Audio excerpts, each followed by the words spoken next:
se retrouve pour une sorte de mini crash test de derrière les fagots sur les 3 produits que j'ai achetés chez Kiko, qui sont principalement des produits pour le teint. Donc j'ai le Liquid Skin Second Skin Foundation en teinte Warm Beige avec un SPF 15, Warm Beige 15 en 30 ml. J'ai le Full Coverage Concealer que vous avez dû voir chez beaucoup de youtubeuses parce que j'ai vu qu'il y en avait pas mal qui l'utilisaient, qui est très mignon. Et vous avez le pinceau donc pour le concealer, pour le teint. Donc tout de suite je vais vous montrer ma sale tête en essayant le fond de teint.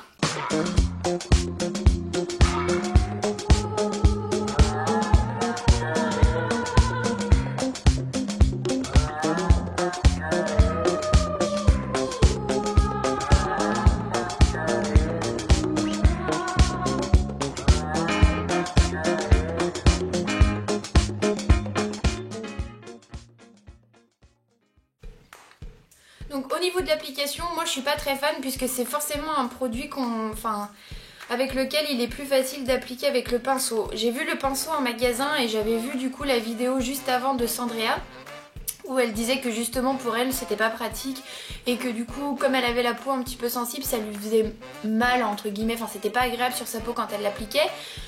Et que moi je venais d'acheter du coup le mois dernier, vous l'avez vu dans ma vidéo pour Etam, le pinceau donc plume de peau, plume de teint, ouais je sais plus, de chez Etam, et que j'ai eu le même problème, c'est qu'il est trop épais en fait pour ma peau qui est en ce moment un petit peu sensible, un petit peu sèche, donc du coup voilà, maintenant je me maquille avec les doigts.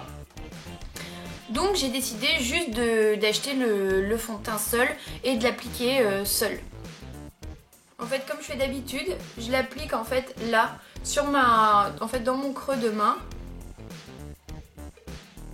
Donc vous avez une texture qui est assez liquide. Hop. Donc on voit tout de suite qu'au niveau de mon front, ça va être trop clair. Donc là j'ai mis une pipette. Moi je trouve que ça fait pas beaucoup. J'ai l'habitude d'avoir quand même des fonds de teint qui sont assez couvrants.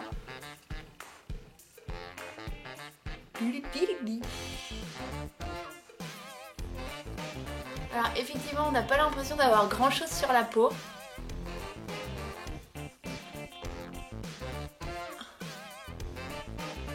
Moi je suis pas très fan en fait des fonds de teint qui sont très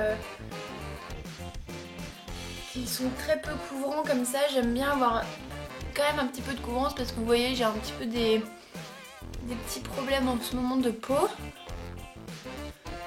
Donc au niveau du toucher, en fait, on a l'impression de vraiment rien avoir sur la peau. Donc ça, c'est vraiment sympa. Là, je réapplique, hop, 3 petites gouttes. Là où j'en ai un petit peu plus besoin. Donc c'est-à-dire sur le contour de l'œil, hop.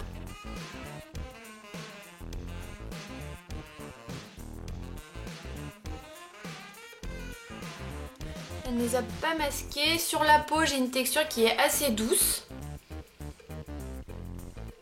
Je vais maintenant du coup appliquer le correcteur donc en teinte 01, le Full Coverage Concealer de chez Kiko, avec le pinceau du coup pour anti-cerne, enfin pour correcteur aussi de chez Kiko, puisqu'il m'en manque un. J'aime bien le côté voilà rond, donc qui peut facilement aller aller chercher les petits contours de la peau.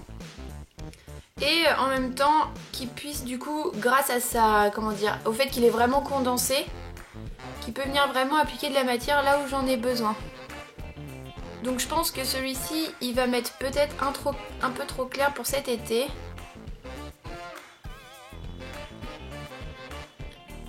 Mais finalement il fait quand même assez bien son travail, et une fois en fait que je poudre derrière, puisque moi je poudre par-dessus mon anti-cerne, je sais que certaines personnes ne le font pas forcément, mais moi je le fais.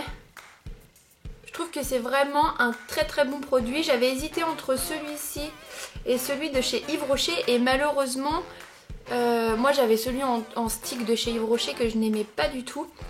Et en fait, à ce qui paraît, ils ne font plus celui qui est en cake, un petit peu comme ça, moi je dis en cake. Ils ne le font plus. Voilà, je cache un petit peu la misère.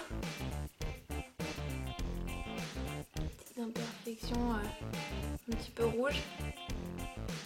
Le pinceau est très agréable hein, pour appliquer, il est très doux. Il fait vraiment bien son travail. Mais bon, je pense qu'il va être vite trop clair cet anti-cerne. Est-ce que ça donne un petit peu plus près? Donc moi qui ai en fait un problème de cernes qui sont quand même assez marqués, je dois avouer que ça fait longtemps que je recherche quelque chose comme ça, surtout si peu cher.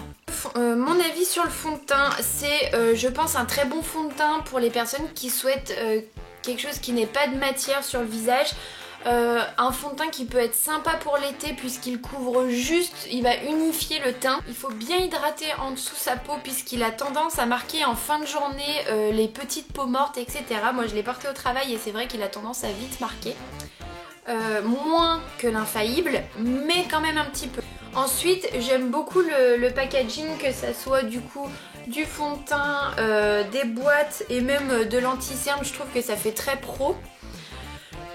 Après, pour terminer, moi je vais avoir un problème en fait, c'est cette mode avec les nouveaux applicateurs comme ça, pipette. J'ai l'impression qu'on revient, qu'on revient dans le temps. Alors j'aime bien ce qui est vintage, j'aime bien ce qui est rétro, mais là j'ai vraiment l'impression que voilà, on revient au fond de teint qu'on avait, que nos mères avaient avant.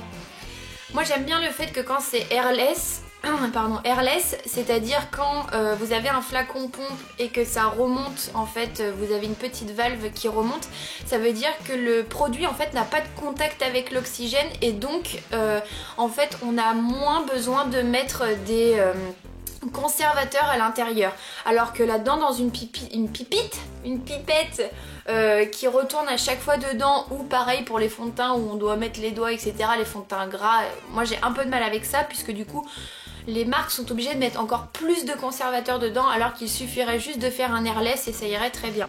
Pour le pinceau, c'est pour moi un coup de cœur. Je suis contente d'avoir pris celui-ci et de ne pas avoir pris celui à fond de teint, donc que vous pouvez voir dans la vidéo de Sandrea. Je vous mettrai la vidéo en barre d'infos si ça vous intéresse. C'est une youtubeuse que j'aime beaucoup. J'aime beaucoup ce pinceau. Je l'utilise tous les jours depuis que je l'ai. J'adore, j'adore, j'adore. 9,99€ pour un pinceau comme ça, j'espère qu'il va bien tenir le coup. Et voilà, je suis très très contente. Après pour l'anti-cerne c'est pareil, je trouve que ça reste un très très bon anti-cerne, un très très bon correcteur. Vous avez du coup le petit miroir comme ça avec.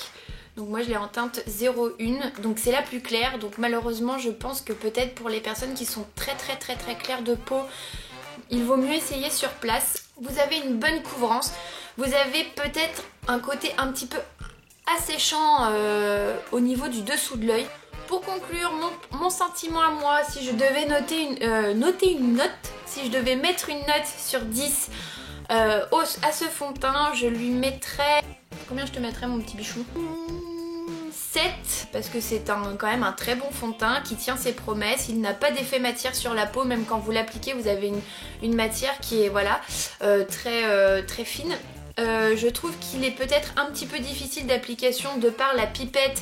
Voilà, même avec le pinceau, d'après les vidéos que j'ai vues, j'ai pas l'impression que ça soit si pratique que ça. Après moi je trouve qu'il a un fini qui est vraiment super sympa, qui est semblable un peu à celui d'une bébé crème, voilà, quelque chose de vraiment très léger qui unifie le teint.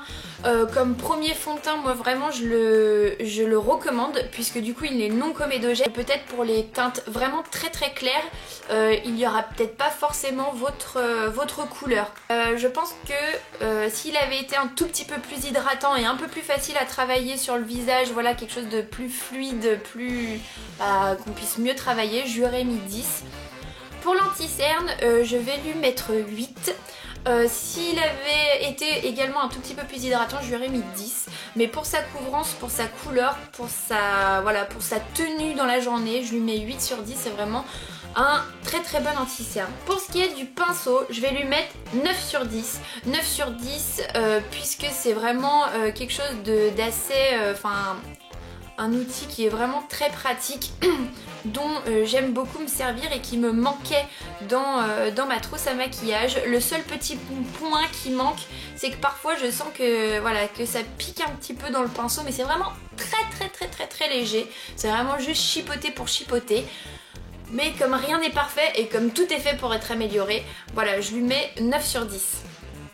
Voilà les filles, c'est terminé. J'espère que cette vidéo vous a plu. N'hésitez pas à me dire en commentaire si ce genre de vidéo sur des produits un petit peu plus précis vous plaisent.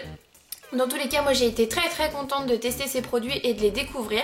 N'hésitez pas à vous abonner et du coup peut-être si ça vous intéresse à aller voir ma vidéo sur les produits Etam que j'avais découvert. Je vous dis à très bientôt et merci de m'avoir regardé.